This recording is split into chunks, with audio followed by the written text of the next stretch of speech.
Операция барышында балаларны махсус утыргычларда йөртүгә генә түгел, җәяүле балалар да игътибар үзәгендә булачак.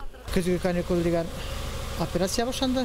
Бу операция барышында без балаларын махсус утыргычка алып шоферлар һәм иминлек коешын токман шоферлар белән эшлибез. Аларга протокол төзеләчәк. Балаларын махсус җайланмалы утыргычка алып төбәсеннәр иде һәм үзләренең иминлек коешын алып төбәсеннәр иде.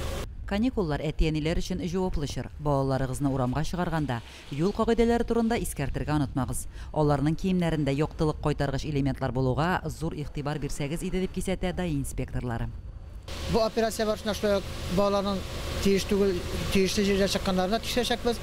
Балаларда хәзер көз көне караңгы иртә төшү сәбәпле яктылык кайтаргыч элементларда булсыннар иде.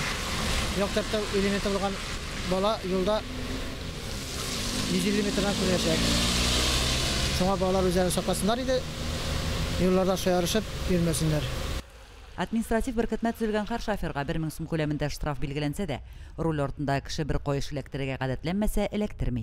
Даи хезмәткәрләре яннан андыйлар кабаттан каешсыз үтеп китә.